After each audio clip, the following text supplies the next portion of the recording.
प्रिय मित्रों, पवित्र बाइबल के अनुसार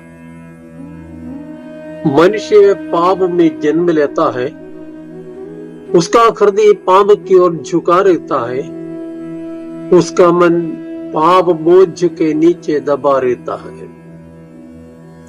लेकिन विडंबना यह है कि पापी मनुष्य स्वयं को धार्मिक दिखाने के आवेग में अन्यों को पापी ठहराता जाता है, दूसरों की गलतियां ढूंढता जाता है।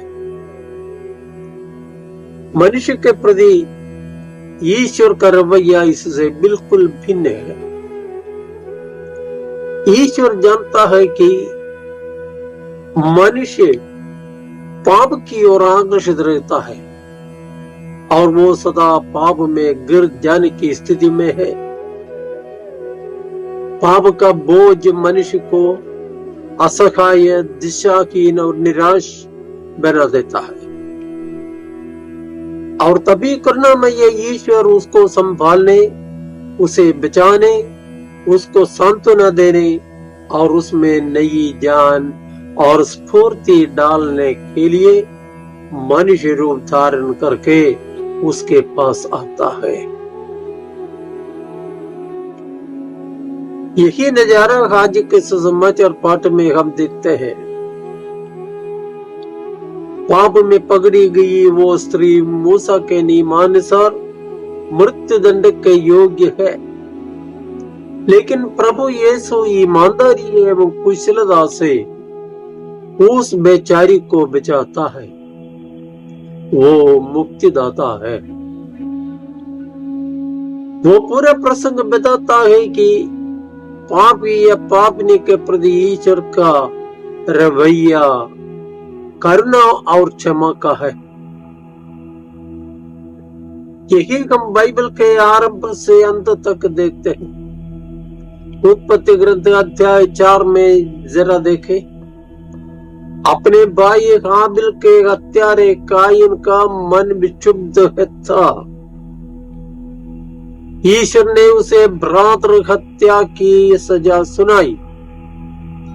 तुम्हारे भाई का रक्त भूमि पर से मुझे पुकार रखा है। भूमि ने मुंह फाड़ कर तुम्हारे भाई का रक्त ग्रहण किया जिसे तुमने बहाया है, इसलिए तुम शापित होकर उस भूमि से निर्वासित किए जाओगे। तुम आवारा की तरह पृथ्वी पर मारे मारे फिरोगे। कायन घबरा गया, उसके मन में भय छा गया। वो बोला, मैं ये दंड नहीं सह सकता। तू मुझे उपजाऊ भूमि से निर्वासित कर रहा है, मुझे तुझसे दूर रखना पड़ेगा। मैं आवारा की तरह पृथ्वी पर मारा मारा फिरूंगा और भेंट होने पर कोई भी मेरा वध कर देगा। इस पर प्रभु ने उसे ये उत्तर दिया, नहीं, जो कायन का वध करेगा उससे इसका 7 गुना बदला लिया जाएगा।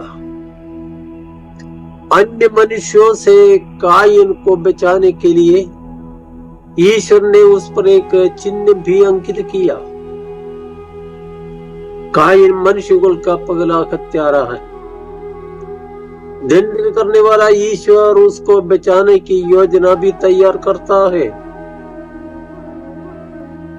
आदम और हेवा के पतन के बाद भी यही नजारा हम देख सकते हैं।